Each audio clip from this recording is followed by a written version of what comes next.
اگر ہنی کے علاوہ کسی اور کی کال ہوتی تو کلینن ایلیٹ کبھی فون نہ اٹھاتا۔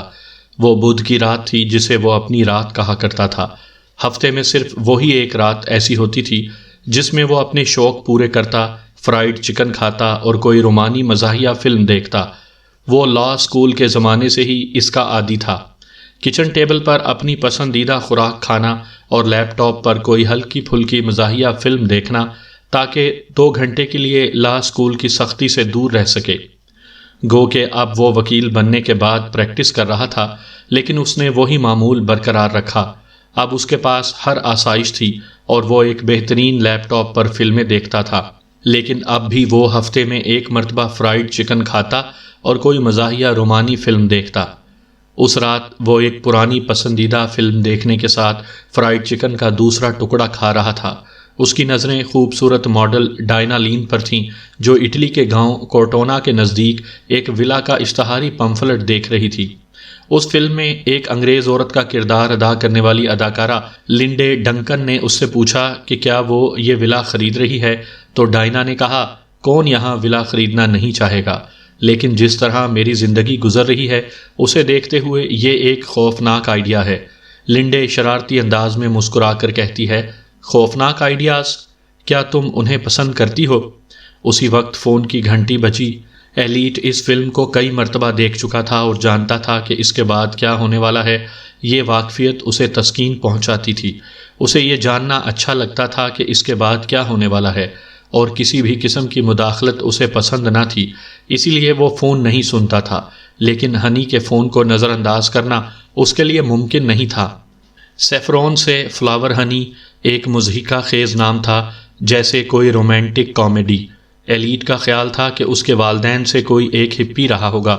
وہ سمجھ چکا تھا کہ ہنی اپنے خطوط میں صرف اس نام سے دستخط کیوں کرتی ہے اور لوگوں سے کہتی ہے مجھے صرف ہنی کہا کرو۔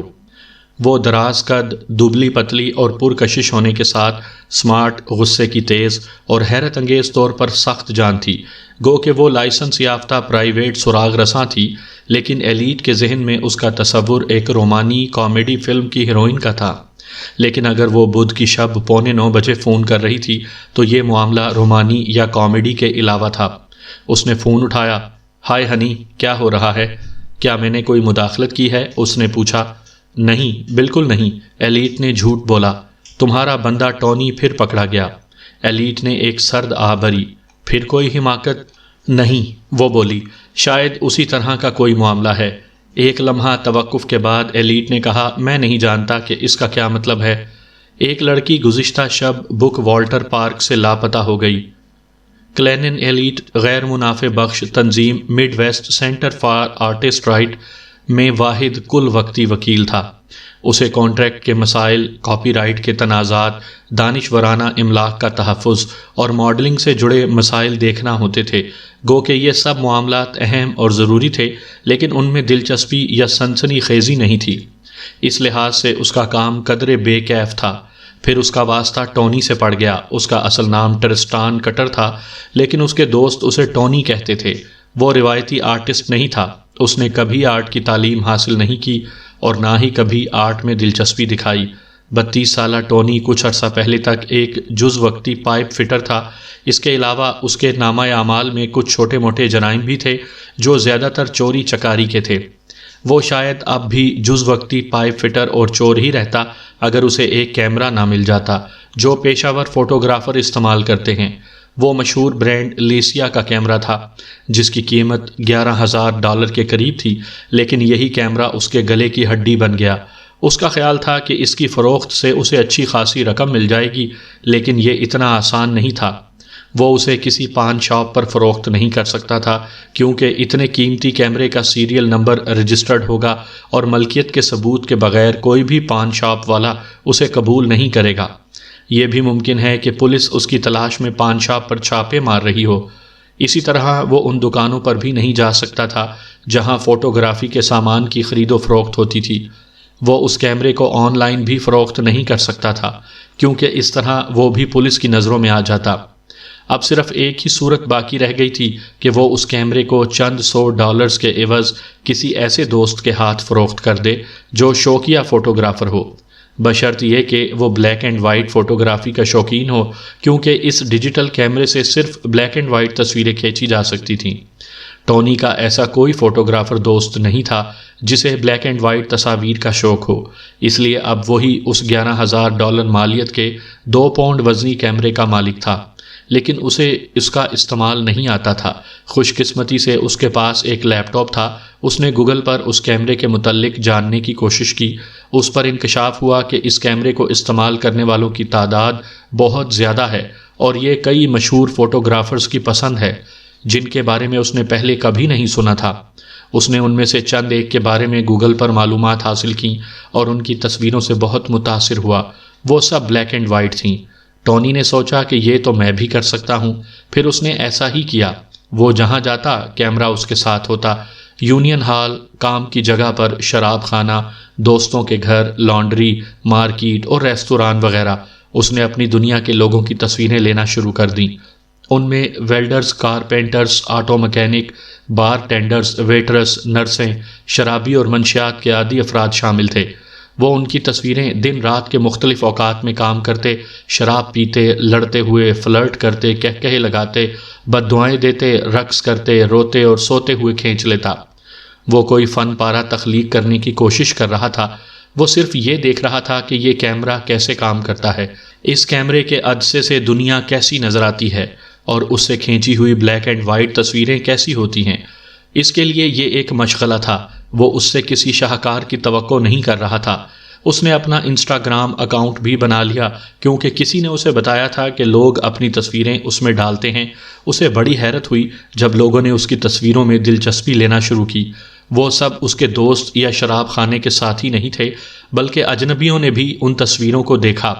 ایسے لوگ جنہیں وہ جانتا بھی نہیں تھا، انہوں نے بھی اس کے اکاؤنٹ کو فالو کیا۔ ان میں دوسرے ملکوں کے باشندے بھی شامل تھے۔ کچھ آن لائن میگزین نے اس کی تصویریں شائع کرنے کو کہا اور اس کا معقول معاوضہ بھی ادا کیا۔ ایک مقامی کافی شاپ نے اس کی تصویروں کے پرنٹ اپنی دیواروں پر آویزاں کرنے کے لیے کہا۔ اس نے 1 درجن پرنٹ کافی شاپ کو دے دیے جو لوگوں نے خرید لیے۔ ٹونی کی زندگی میں تبدیلی آنے لگی۔ وہ پہلے کے مقابلے میں کچھ سوبر ہو گیا۔ اس نے گھومنا پھرنا کم کر دیا اور اپنے طور پر فوٹوگرافی کا مطالعہ کرنے لگا۔ اب اسے اپارٹمنٹ کا کرایہ دینے کے لیے چوریاں کرنے کی ضرورت نہیں تھی۔ اس نے فنون لطیفہ سے دلچسپی رکھنے والے کچھ نئے دوست بنا لیے۔ وہ سب پڑھے لکھے لوگ تھے۔ وہ اس کی اپروچ کی تعریف کرتے کہ وہ اپنی تصویروں میں غیر اہم طبقات اور ورکنگ کلاس کی عکاسی کرتا ہے۔ ٹونی کے خیال میں یہ سب جھوٹ تھا، لیکن اس کی کون پرواہ کرتا ہے۔ اس نے بھی اپنے آپ کو پائپ فٹر کے بجائے فوٹوگرافر بلکہ آرٹسٹ سمجھنا شروع کر دیا۔ وہ 32 سال کا ہو چکا تھا اور اس کی فضول سی زندگی میں اس نے پہلی بار سوچا کہ اس کا بھی کوئی مستقبل ہے۔ یہ مستقبل ایک جانب لڑک گیا جب اس نے ایک سپہر بک والٹرز پارک میں پائپ فٹر یونین کی پکنک میں شرکت کی۔ اس کا آغاز روایتی انداز میں ہوا۔ وہ چیز برگر، میکرونی، سلاد، بیئر اور مختلف کھانوں سے لطف اندوز ہوتے رہے، لیکن اس کے اختتام پر ٹونی حوالات میں پہنچ چکا تھا۔ سامعین کرام، آپ سن رہے ہیں اردو کہانی فرار۔ یہ اس سلسلے کی پہلی قسط ہے۔ مجھے امید ہے آپ کو میری یہ کاوش پسند آئے گی۔ آپ نے اگر ابھی تک میرا چینل مائی وائس سبسکرائب نہیں کیا تو ابھی میرے چینل کو سبسکرائب کر کے بیل نوٹیفیکیشن آن کر لیجئے تاکہ آنے والی ہر نئی کہانی کی اطلاع بر وقت آپ تک پہنچ سکے۔ کیا مطلب ہے تمہارا؟ ایک لڑکی لاپتہ ہو گئی؟ ہنی نے قدرے توقف کے بعد کہا۔ اس میں نہ سمجھنے والی کون سی بات ہے؟ جب تم کہتی ہو کہ لاپتہ، اس نے بولنا شروع کیا۔ لاپتہ کا مطلب لاپتہ ہی ہوتا ہے، ہنی نے کہا۔ ٹھیک ہے، لیکن کل شام ایلیس ہارڈسن نامی ایک 16 سالہ لڑکی نے اپنے والدین کو بتایا کہ وہ اپنی دوستوں کے ساتھ بک والٹر پارک جا رہی ہے، لیکن وہ گھر واپس نہیں آئی اور نہ ہی اس کا کوئی پتہ چلا۔ وہ چھٹی کے بغیر غیر حاضر ہے، اس کا کوئی سراغ نہیں مل رہا۔ وہ اچانک ہی غائب ہو گئی، اسے لاپتہ ہی کہا جائے گا۔ اور ٹونی، کیا تم یہ کہہ رہی ہو کہ اس نے لڑکی کو اغوا کیا ہے؟ میں صرف یہ کہہ رہی ہوں کہ ایک لڑکی لاپتہ ہو گئی ہے اور مجھے ڈسپیچر آفس نے فون کر کے بتایا کہ ٹونی کو پوچھ گچھ کے لیے بلایا گیا ہے۔ میں سمجھتا ہوں کہ اس میں حیران ہونے والی کوئی بات نہیں ہے۔ نہیں، ہنی نے کہا۔ پھر دفع کرو۔ ہنی خاموش رہی۔ میرا خیال ہے کہ مجھے کچھ کرنا چاہیے۔ وہ انتظار کرتا رہا کہ ہنی کچھ کہے، لیکن وہ نہیں بولی۔ میرا مطلب ہے کہ یہ ایک مجرمانہ فعل ہے۔ ایلیٹ نے کہا، اور یہ ایسا معاملہ نہیں کہ جسے سینٹر ہینڈل کرے اور اس کا آرٹ سے کوئی تعلق نہیں۔ میں فوجداری مقدمات نہیں لیتا۔ وہ ہنی کے سانس لینے کی آواز سن رہا تھا۔ لیکن میں سمجھتا ہوں کہ مجھے اس سے ملنا چاہیے، ایلیٹ نے کہا۔ تمہارا کیا خیال ہے؟ میرا خیال ہے کہ اس وقت تم ہی اس کے واحد وکیل ہو، ہنی نے کہا، لیکن یہ تم پر منحصر ہے کہ کیا کرنا چاہتے ہو۔ میں اپنا فرائیڈ چکن ختم کرنا چاہتا ہوں، ایلیٹ نے دل میں سوچا۔ میں یہ فلم دیکھنا چاہتا ہوں۔ ٹھیک ہے، اس نے کہا، میں اس سے ملنے جاؤں گا۔ کیا تم مجھے پولیس اسٹیشن پر مل سکتی ہو؟ نہیں، ہنی نے کہا، میں تمہیں گھر سے لے لوں گی، 10 منٹ میں پہنچ رہی ہوں۔ ہنی، اگر اس نے واقعی یہ جرم کیا ہو تو؟ ایلیٹ نے پوچھا۔ پھر بھی اسے وکیل کی ضرورت ہوگی۔ ہاں بالکل، لیکن کیا تم سمجھتی ہو کہ ٹونی نے اس 16 سالہ لڑکی کو اغوا کیا ہوگا؟ کیا وہ واقعی اس قسم کا شخص ہے؟ ممکن ہے، ہنی نے کہا، لیکن وہ اتنا بے وقوف نہیں ہو سکتا کہ پارک جیسی پرہجوم جگہ پر ایسی حرکت کرے۔ ٹونی نے سپہر کا ابتدائی حصہ دوسرے یونین ممبرز کے ساتھ میموریل ڈے کا جشن مناتے ہوئے گزارا۔ پھر شام ہوتے ہی اس نے اپنا کیمرہ نکالا اور پارک میں گھوم پھر کر تصویریں اتارنے لگا۔ وہاں صرف پائپ فٹرز کی یونین ہی پکنک منانے نہیں آئی تھی، بلکہ کئی فیملیز بھی اپنے بچوں کے ساتھ وہاں موجود تھیں۔ بچے مختلف کھیلوں میں مصروف تھے۔ بہت سے والدین کو یہ بات پسند نہیں آئی کہ ایک طویل قامت شخص پارک میں گھوم پھر کر ان کے بچوں کی تصاویر کھینچ رہا ہے۔ ان میں سے ایک نے پولیس کو فون کر دیا۔ 2 باوردی پولیس آفیسر فوراً ہی پارک پہنچ گئے۔ انہوں نے ٹونی سے پوچھا کہ وہ کیا کر رہا ہے۔ تصویریں کھینچ رہا ہوں، اس نے انہیں بتایا۔ ایسا پہلی بار نہیں ہوا کہ اسے پولیس نے روکا ہو۔ یہ ایک معمول کی بات تھی اور وہ جانتا تھا کہ ایسے موقع پر اسے پرسکون اور نرم مزاجی سے کام لینا ہے تاکہ پولیس کے پاس بات بڑھانے کی کوئی وجہ نہ ہو۔ کس کی تصویریں؟ آفیسر نے پوچھا۔ جو کوئی بھی ہو، ٹونی نے کندھے اچکاتے ہوئے کہا۔ تم نے بچوں کی بھی تصویریں لی ہیں؟ ٹونی نے نفی میں سر ہلا دیا۔ تمہارے پاس کوئی شناخت ہے؟ ٹونی جانتا تھا کہ اسے اپنی شناخت کروانے کی کوئی ضرورت نہیں، لیکن انکار کی صورت میں معاملہ بگڑ سکتا تھا، لہٰذا اس نے آفیسر کو اپنا ڈرائیونگ لائسنس دکھا دیا۔ دوسرے آفیسر نے وہ لائسنس لے لیا اور ایک قدم پیچھے ہٹ کر اپنے جسم میں لگے ہوئے مائک میں کچھ بولنے لگا۔ تمہیں کوئی اعتراض تو نہ ہوگا اگر میں تمہاری تصویریں دیکھ لوں؟ پہلے آفیسر نے پوچھا۔ ٹونی یہ بھی جانتا تھا کہ آفیسر کے پاس اس کے کیمرے کی تصویریں دیکھنے کا کوئی قانونی جواز نہیں ہے، لیکن انکار کی صورت میں بات بڑھ سکتی تھی۔ لیکن پھر بھی اس نے کہہ دیا، ہاں مجھے اعتراض ہے۔ کیوں؟ کیا تم کچھ چھپا رہے ہو؟ نہیں۔ کیا تم ایسی تصویریں کھینچ رہے ہو جو تمہیں نہیں لینی چاہیے؟ نہیں جناب، مجھے صرف یہ اعتراض ہے کہ یہ تمہارا کام نہیں۔ دوسرے آفیسر نے گلا صاف کرتے ہوئے کہا، کوئی ایکٹیو وارنٹ نہیں ہے۔ پہلے آفیسر نے اس کی وضاحت کرتے ہوئے کہا، اس کا مطلب ہے کہ ماضی میں کبھی اس کے وارنٹ نکلے ہوں گے اور یہ کہ اس کا ریکارڈ صاف نہیں ہے، یعنی اس پر نظر رکھنے کی ضرورت ہے۔ کیوں نہ اس بارے میں ہم پولیس اسٹیشن چل کر بات کریں؟ آفیسر نے کہا۔ کیوں نہ ہم اس بارے میں کوئی بات نہ کریں؟ ٹونی نے ترکی با ترکی جواب دیا۔ تمہیں ہمارے ساتھ پولیس اسٹیشن چلنا ہوگا۔ کیوں؟ کیا میں زیر حراست ہوں؟ کیا مجھے تم کو گرفتار کرنے کی ضرورت ہے؟ آفیسر نے کہا۔ ٹونی نے سرد آب بھرتے ہوئے کہا، ہاں اگر تم مجھے پولیس اسٹیشن لے جانے کے بارے میں سوچ رہے ہو تو تمہیں مجھ کو گرفتار کرنا ہوگا، کیونکہ میں اس وقت تک نہیں جاؤں گا۔ پولیس آفیسر نے جیب سے ہتھ کڑیاں نکال لیں۔ کلینن ایلیٹ نے شہری حقوق کا وکیل بننے کے لیے لا اسکول میں داخلہ لیا تھا۔ وہ ٹیلی ویژن اور فلموں میں وکیلوں کو دیکھ کر بڑا ہوا تھا۔ اسکرین پر اسے صرف 2 طرح کے وکیل نظر آئے، ہیرو اور ولن۔ وہ ایسا وکیل بننا چاہتا تھا جو عدالت میں سچ بول سکے، غریبوں اور کمزوروں کے لیے آواز اٹھائے اور انصاف کے لیے جد و جہد کرے۔ لیکن اس پر لا اسکول کا قرضہ چڑھ گیا تھا اور اس کی ادائیگی کے لیے اسے اضافی آمدنی کی ضرورت تھی۔ Mid west centre for artist right نے اسے دوسرے اداروں کے مقابلے میں بہتر معاوضے کی پیشکش کی، لہٰذا اس نے وقتی طور پر اسے قبول کر لیا۔ اس نے اپنے آپ کو یہ کہہ کر مطمئن کر لیا کہ کم از کم وہ آرٹسٹوں کے لیے کام کر رہا ہے، گو کہ اس کا کام اکتا دینے والا تھا، لیکن وہ اس چیز کا دفاع کر رہا تھا جس کی ضرورت تھی۔ جب ہنی نے اسے فون پر بتایا کہ ان کے ایک جاننے والے کو پبلک پارک میں فوٹوگرافی کرنے پر گرفتار کر لیا گیا ہے تو اس نے اپنے اندر سنسنی محسوس کی۔ کال سننے کے بعد وہ اپنے دفتر سے نکلا اور ہنی کے پاس چلا گیا، جو اپنے کمپیوٹر پر کچھ ٹائپ کر رہی تھی۔ اس نے ماضی میں اس کے سینٹر کے لیے کچھ معمول کے کام سر انجام دیے تھے۔ جیسے گواہوں کی تلاش، سمن کی تعمیل اور لوگوں سے انٹرویو وغیرہ شامل تھا۔ ایلیٹ کو یہ بھی آسانی تھی کہ ہنی کا دفتر بھی اسی عمارت میں تھا۔ مصروف ہو؟ اس نے ہنی سے پوچھا۔ کوئی بھی بات میرے کام میں رکاوٹ نہیں ڈال سکتی۔ اچھی بات ہے، ایلیٹ نے کہا، کیونکہ یہ مجھے ایک شہری حقوق کا مسئلہ لگتا ہے۔ میرا خیال ہے کہ مجھے تمہاری مدد کی ضرورت ہوگی۔ مجھے اس کے بارے میں بتاؤ۔ اس شخص کا نام ٹرسٹان کٹر ہے۔ وہ کل شام بک والٹر پارک میں فوٹوگرافی کرتے ہوئے پکڑا گیا۔ کیا پبلک پارک میں تصویریں کھینچنا غیر قانونی ہے؟ ہنی نے کہا۔ نہیں۔ پھر وہ شخص کیوں گرفتار ہوا؟ میں نہیں جانتا۔ تم کیا کرنے جا رہے ہو؟ اسے جیل سے باہر نکالنا ہے۔ تم مجھ سے کیا چاہتے ہو؟ مجھے بتاؤ کہ جیل کہاں ہے؟ اسے گزشتہ رات گرفتار کیا گیا تھا۔ ہاں۔ پھر وہ جیل میں نہیں ہوگا؟ ہنی نے کہا۔ کل میموریل ڈے کی چھٹی تھی، اس لیے وہ غالباً پولیس اسٹیشن کی حوالات میں ہوگا۔ زبردست، ایلیٹ نے کہا۔ میرا خیال ہے کہ میں جانتا ہوں پولیس اسٹیشن کہاں ہے۔ کیوں نہ میں اپنی کار میں تمہیں وہاں لے جاؤں؟ یہ ٹھیک رہے گا۔ ایلیٹ کا خیال تھا کہ ٹونی کوئی چوہے جیسی مونچھوں والا بزدل شخص ہوگا، لیکن اس کے برعکس اس کی ملاقات ایک طویل قامت شخص سے ہوئی جس کے بازوؤں پر ٹیٹو بنے ہوئے تھے۔ وہ دیکھنے میں ایک بدمعاش لگتا تھا، جیسے فلموں میں ہوتے ہیں۔ میں نے کسی بچے کی تصویر نہیں کھینچی، ٹونی نے انہیں بتایا۔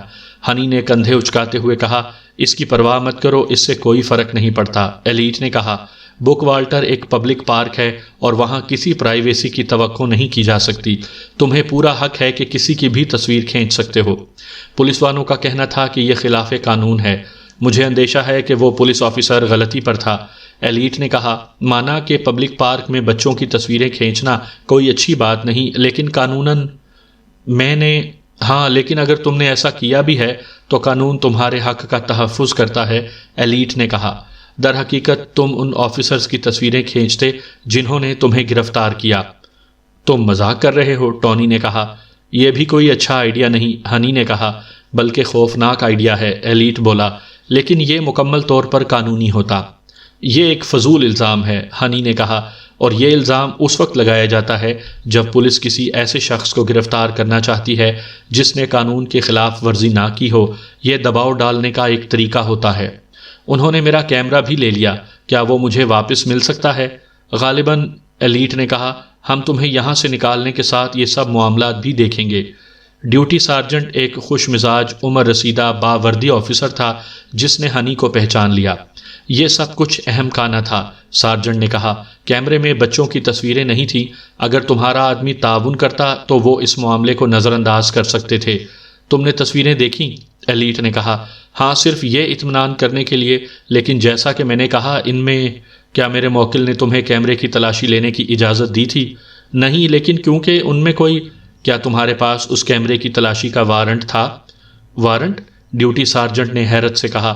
ہمیں کسی وارنٹ کی ضرورت نہیں ہوتی۔ ہوتی ہے، ایلیٹ نے کہا، بالکل ہوتی ہے۔ آئین کی روح سے تمہارے پاس اس کیمرے کی تلاشی کا اختیار نہیں ہے۔ تمہارے اوپر دیوانی مقدمہ ہو سکتا ہے۔ ہمیں واچ کمانڈر سے بات کرنی چاہیے، ہنی نے کہا۔ 25 منٹ بعد ٹرسٹان کٹر پولیس اسٹیشن سے باہر آ گیا۔ اب وہ ایک آزاد اور مطمئن شخص تھا۔ اس پر لگے ہوئے الزامات ختم ہو چکے تھے۔ اسے کیمرہ واپس مل گیا تھا اور واچ کمانڈر نے اس کے کان میں رسماً معافی بھی مانگ لی تھی۔ کلینن ایلیٹ بھی اس کے ساتھ فخریہ انداز میں چل رہا تھا۔ اسے یوں لگا کہ وہ واقعی شہری حقوق کا وکیل ہے، جبکہ ہنی اپنے آپ کو تھوڑا سا قصوروار محسوس کر رہی تھی کہ اسے کچھ زیادہ نہیں کرنا پڑا۔ اس کے باوجود مڈ ویسٹ سینٹر سے 2 گھنٹے کا معاوضہ طلب کرے گی۔ انہوں نے ٹونی کو اپنی کار میں بک والٹر پارک چھوڑا تاکہ وہ وہاں سے اپنی موٹر سائیکل لے سکے۔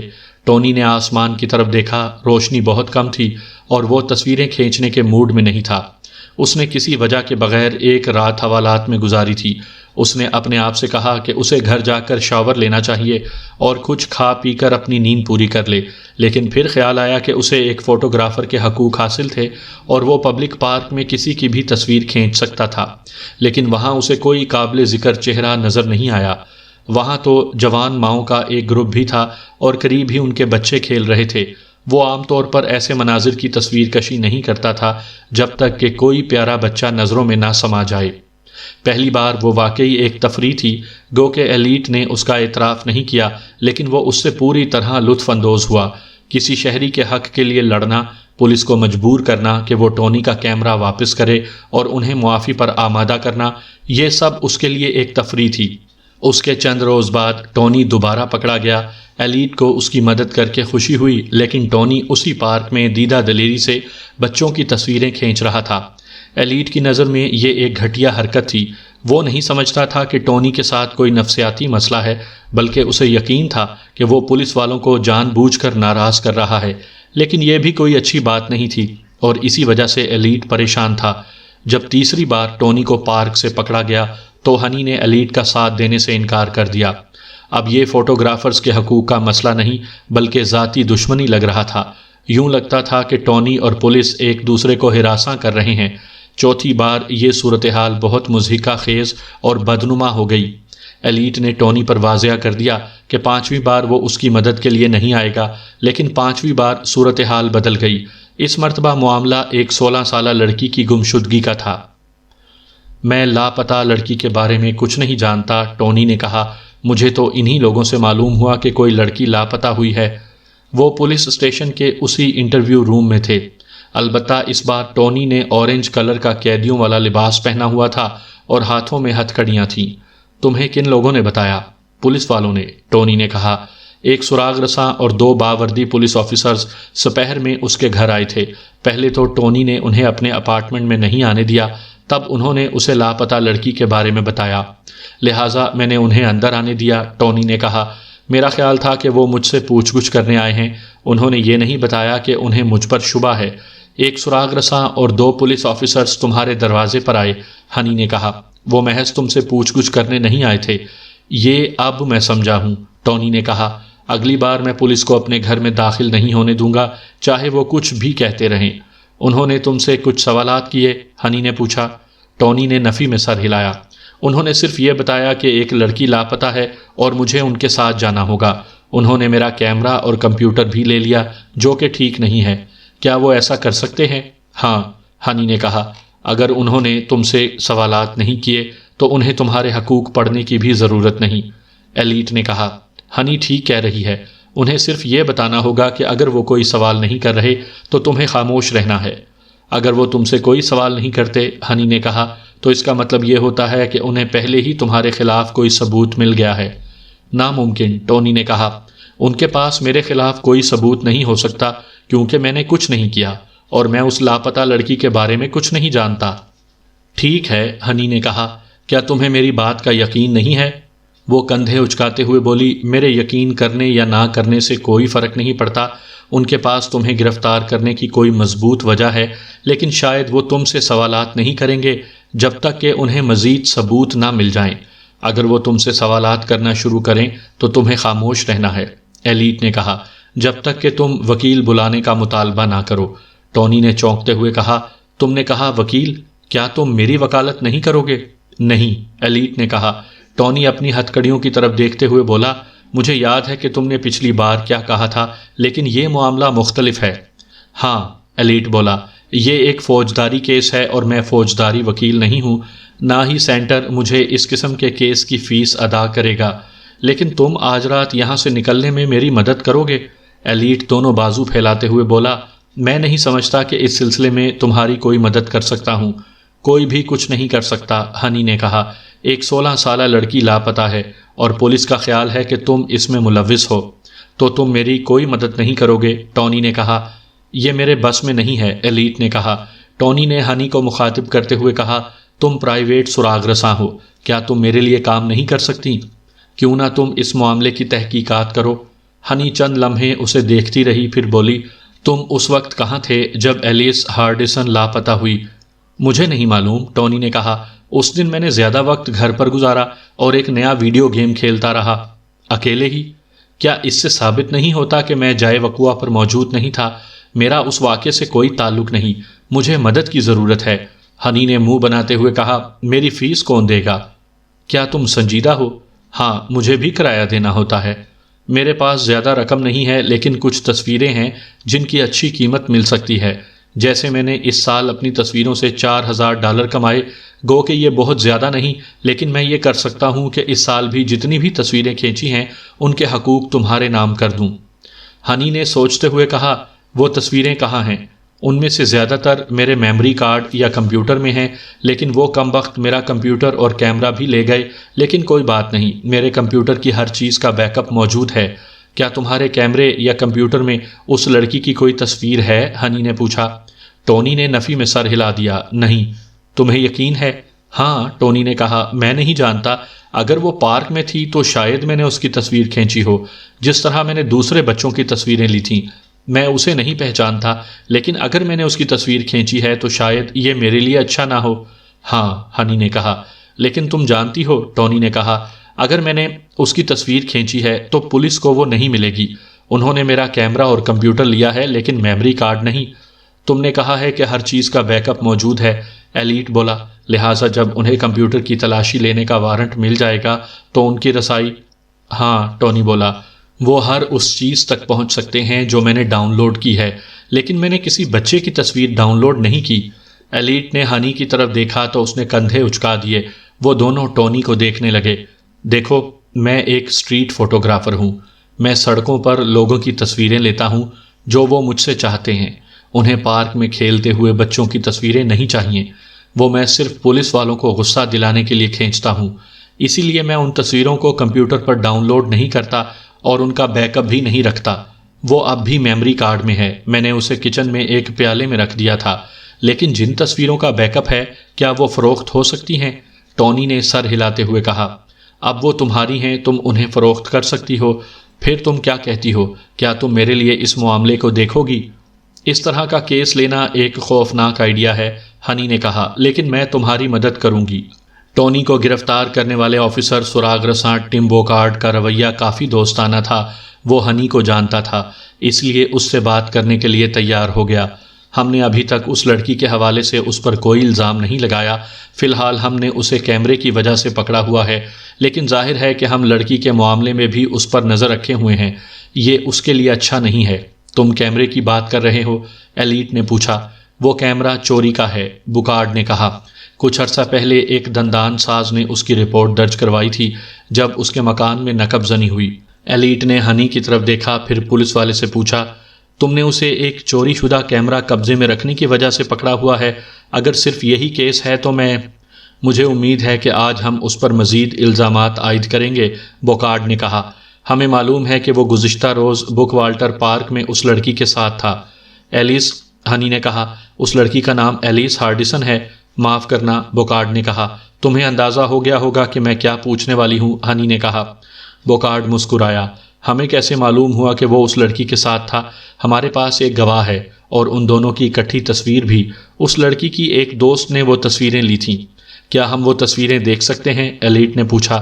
بوکارڈ نے نفی میں سر ہلاتے ہوئے کہا، جب ہم ایلیس کی گمشدگی کے حوالے سے اس پر الزام عائد کریں گے تو تم وہ تصویریں دیکھ سکتے ہو، اس سے پہلے نہیں۔